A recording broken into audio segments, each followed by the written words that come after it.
So I recently got sent out this bathroom exhaust fan, and today I'm going to show you guys exactly how to set it up, and I'll also give you a really quick review. All right, so let's get straight into the unboxing. So it looks like everything's packaged and a bunch of styrofoam to keep it all safe. We get an instruction guide right here, and it seems pretty clear and easy to understand. So here is the vent cover and light. Looks pretty easy to hook up, and these little legs here are going to give it all the airflow it needs.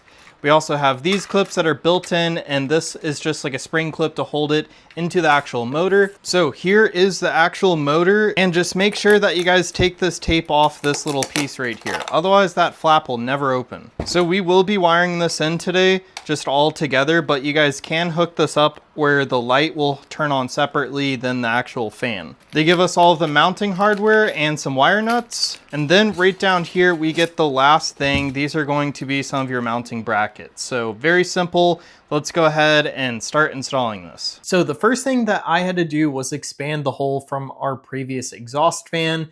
Our previous fan was much smaller. So I just basically threw up the fan right up against the ceiling and then drew a line and then cut out that line.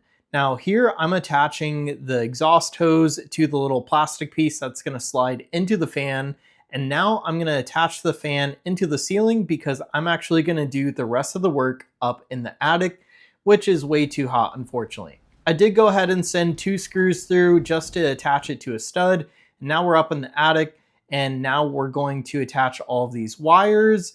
Please make sure that you guys do this properly or hire help if you guys need to. All right, guys, so we're in our attic currently. It's about 145 degrees up here, but we just got everything wired in. We went a little crazy with all of the HVAC tape, but this is that attachment that we actually took off, adhered to the tube because we have a 3-inch tube here going to a 4-inch over here by the exhaust. And then we just wired everything up here. I just put duct tape over the actual electrical tape and the actual wire nut just to give it some more insulation. And then I'm going to tuck it back there. But the actual electrical tape that I put on there, it looked much cleaner, just for my own sake.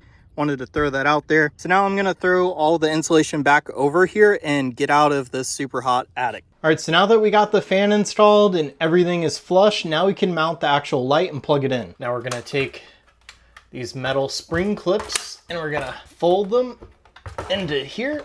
All right, and just like that, we have the entire mount installed. So for the first time, let's go ahead and turn everything on. We could see the light. We can also hear the fan. So let's take a closer look. You can see how we have these little feet here on all the corner that gives it plenty of room for the air to get sucked through.